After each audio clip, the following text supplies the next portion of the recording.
A'udhu billahi minash shaitanir rajim. Bismillahir rahmanir rahim. Today we are going to start with a new component of CAIE, but this component is applicable to all the other boards. So this is a very important topic that we are going to start with. That is a caliphate after the Prophet Muhammad Sallallahu Alaihi Wasallam. And inshallah ta'ala we are going to start with the first caliph, Hazrat Abu Bakr Siddiq Razulullah ta'ala, who ruled only for 2 years. 632 was the year in which the Prophet Sallallahu Alaihi Wasallam passed away, and he became the caliph, and only after 2.5 years or even less than that he passed away too. But he made a lot of difference on history. So this is video 1, because the work of Abu Bakr Siddiq is so great that it is not possible to cover up all these things in one video. Maybe I will make one more video, or maybe 3 videos. I think that will be covered in 3 videos. Let's see what happens. The same routine things that you know very well: my YouTube address and then my blog address. And syllabus boards are CAIE and Edexcel and all other boards, because all the boards, they have got this component of Caliphate in their courses, so it is applicable to all. This is I'm talking about CAIE syllabus only. This CAIE Islamiat 2058 paper 2. This part is a part of paper 2. Component is number 3. The main topic is the period of rule of the rightly guided caliphs and their importance as leaders. And the subtopic that we are reading today is the main events of the rules of the 4 caliphs. That is the subtopic. And topic of this particular video is Abu Bakr Siddiq, his election. We are talking about only a few events today, because it will also take probably quite a long time. And this is video number 1 that we are going to start with. Without wasting any time, we are going to start with the caliphate of Abu Bakr Siddiq. As I told you, he started his rule in 632 after the death of the Prophet Sallallahu Alaihi Wasallam. 634 he passed away, somewhat 634 or 635 AC. This is 11 Hijrah in which the Prophet passed away, and in 13 after Hijrah he also passed away. This is the note which I explained you in the last one. Note: while answering this question, please do not write about his services during the Prophet's lifetime. Be careful about it, because it will only waste your time. Let's get started. Bismillahir Rahmanir Rahim. After the death of the Prophet Sallallahu Alaihi Wasallam, Abu Bakr advised Muslims in many matters. Even when he had not become the caliph, he was a person of such a great value and such a great wisdom that he advised Muslims in 3 major problems which were there in existence even at a time when the Prophet Muhammad Sallallahu Alaihi Wasallam was not buried. Even before this, the situation was such, and the credit goes to Hazrat Abu Bakr Siddiq, who solved the major issues, because even a small issue could create any major problem. It could even create a civil war. That was the seriousness of the matter, and it was the wisdom and intelligence of Hazrat Abu Bakr Siddiq and his knowledge of the Quran and the Hadith which solved the problems. Let's move quickly.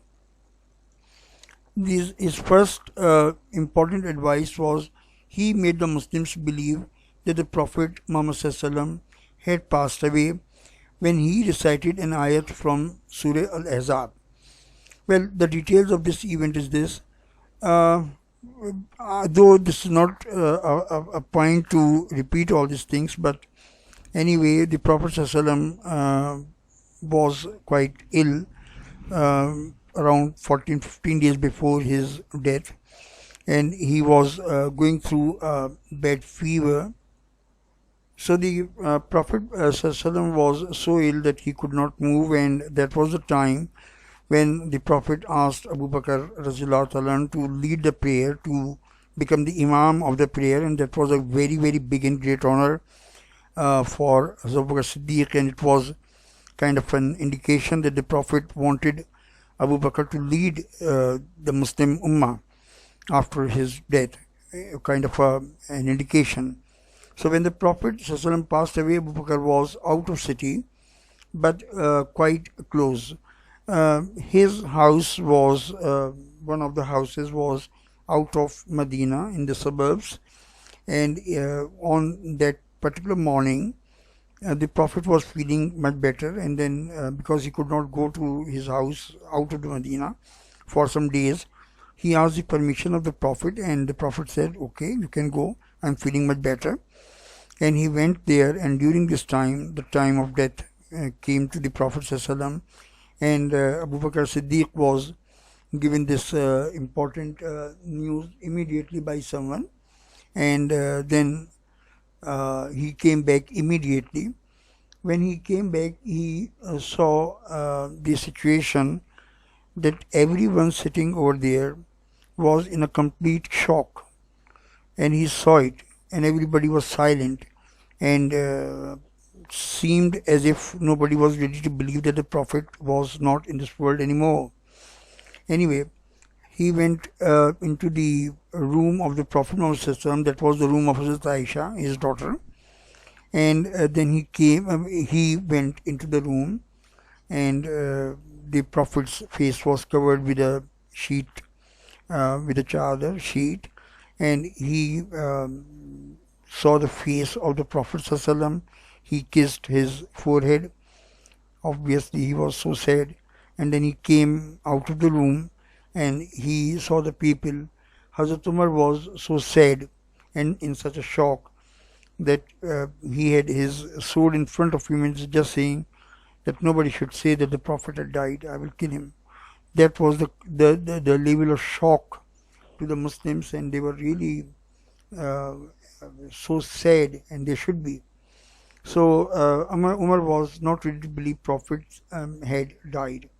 Then Abu Bakr Siddiq saw this atmosphere and said to them, gave a kind of a khutbah, a sermon, and said, if you worshipped Muhammad ﷺ, listen and understand, he has died like other human beings.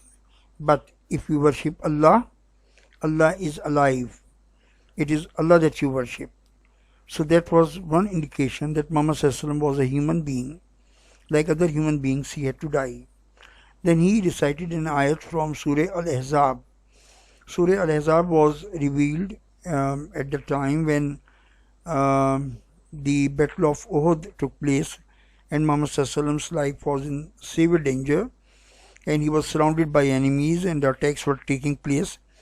So after this battle, the surah was revealed, and one of the ayat is this of the surah. This is Surah Al-Ahzab, that if the Prophet dies, means a natural death, he dies, or he is killed in the battle like this, will you Muslims turn back from your religion? That was the ayat that he recited, and Hazrat Umar says that we felt as if for the first time we have heard this ayat. They remember the Quran, they used to recite it probably hundreds of times, but that day the meaning of the ayat came to them. Will you turn back from your religion if the Prophet dies? And the Prophet had died. It was a reality, it was a physical reality. So that was something which made everyone believe that, well, it was the fate of Allah, given by Allah, and Muhammad ﷺ had to die as a human being one day, and they believed it. So that was a very, very, big decision, and his advice pacified people. They put them into peace that Prophet was a human being. Number two advice, which was given by Abu Bakr Siddiq, there was a question that where to bury the Prophet. some people said that he should be buried in Makkah, where he was born, and that was the native city. Or some advised that, like other people, he should be buried in Jannatul Baqi. But Abu Bakr Siddiq presented a hadith. He remembered the hadith very well, and he said that Prophet Muhammad said that when a prophet dies, or when the prophet died, their bodies are not moved from that place. Wherever they are, the same place they are buried. So that was a hadith, and people remember it. But you see, on the particular occasion, in that shock, people could not remember it, but obviously they recalled it, the hadith. So therefore the decision was taken that the Prophet, since he died in the bedroom of Hazrat Aisha Radhiyallahu Ta'ala, that should be the place of burial for the Prophet ﷺ, and he was buried there. So that is the room of Hazrat Aisha, where we go and we present our salam and durood to Hazrat Muhammad ﷺ, and also our salams to Hazrat Abu Bakr Siddiq and Hazrat Umar Farooq over there. So that was another important advice that was given by Hazrat Abu Bakr Siddiq. There is one very important event which took place, and that could create any civil war. It could create any major problem among Muslims. What happened? That people of Ansar, they gathered in a big house, and they had a meeting over there. And in that meeting they said that because the Muhajirin and Muhammad Rasulullah ﷺ came from Makkah, and we served them in every possible way, and we served Islam in every possible way. We fought for Islam, we sacrificed for Islam. So therefore, after the Prophet Muhammad ﷺ, the Caliph should be from Ansar, not from Muhajirin. And they almost agreed to this proposal, and it was a very serious proposal. It was a very serious proposal because of the reason, you will have to understand one background in order to understand the psychology of Arabs and the geography of Arabs. If it is not there in your mind, then you won't be able to understand this matter very seriously. You see, Arabia, the land of Arabia, was divided into small tribes, and these small tribes are all scattered all over Arabia, small or big, and they would not listen to, they were independent. They would not recognize any law. They would not listen to anyone. They would, if they had any respect in the entire Arabia, that was the respect of the Quraysh. That was the respect of the Quraysh, because they were the serving people, and they were the descendant of Hazrat Ibrahim alayhi salam and Hazrat Ismail alayhi salam. For this reason, they were highly respected in Arabian society, all over Arabia. Even their caravans were not looted, their people were not killed, though it was a common practice in Arabia with everyone. But for Quraysh, they had got this very important privilege, and for this reason the Quraysh used to do their trade throughout the year, 12 months, though the other Arabs could travel safely only in the 4 months of Hajj. But the Quraysh had this advantage, and because of this respect that was given to them by Allah. And for this reason, Hazrat Bakr Siddiq told them that, look, don't worry about this scrolling of this paper, because I am just going through my story. So Hazrat Bakr Siddiq told them that, look, we have got no objection at all. And he went there along with his other Muhajirin important people. He went there. Hazrat Umar was there, Hazrat Abu Ubaidah bin Al-Jarrah was there, and the other companions of Muhajirin, they were also there. They went there in the house, and they heard and they knew that the Ansars had decided that the Caliph should be among from the Ansars. This he said, Abu Bakr Siddiq said, look, if you want to choose one caliph from yourself, we have got no objection. It is not a matter of caliphate. It is not a matter of kingship. It is not a matter of ruling. You can, if you want to, you can. But there is one major problem, that your man, whosoever become the caliph or the ruler, these Arabs will not listen to him, and there will be a civil war very soon. We won't be able to control the situation, because you are Ansars like other Arab tribes. You are also one of them. There is no priority. However, the priority is that of Quraysh. So if the caliph is not from Quraysh, then it will be a problem. And besides this, Rasulullah SAW had also given some hadiths by which he had already predicted that the caliphs should be, and they will be, rather not should be, they will be from Quraysh. And because of this very, very important reason, and Ansars knew it very well, that they will become the king or they will become the ruler, but the other Arabs, the Arabs of desert, will not listen to them at all, and it will be chaos, nothing else. So therefore, this was decided by Ansars, that they changed their decision, and immediately they said that, okay, fine, then who is to be next caliph?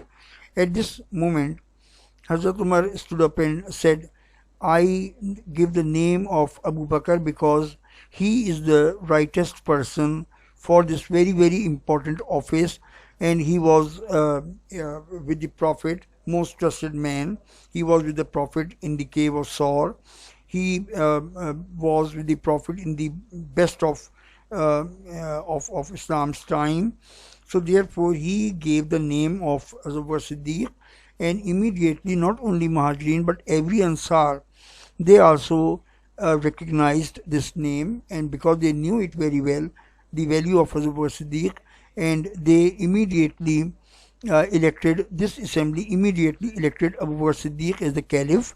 And in the next day, when the news came, immediately the next day, the entire Medina had their oath of allegiance, which is the confirmation that Abu Bakr Siddiq is the caliph now. They took this bayat of Abu Bakr Siddiq, and in this way Abu Bakr Siddiq became the caliph. And that was maybe I could not give you one question of CAIE in between. However, these questions, this question has come about the caliphate, the election of Abu Bakr Siddiq, and beside this, all these three events which I told you, all of them are important. Even the small questions of 3 marks or 4 marks may come about these events. So please remember these events. This is the same events of the caliphate will continue inshallah ta'ala in video number 2. Thank you very much. May Allah bless all of you. May Allah bless your families. Thank you for giving me time. Please subscribe this channel. So nice of you.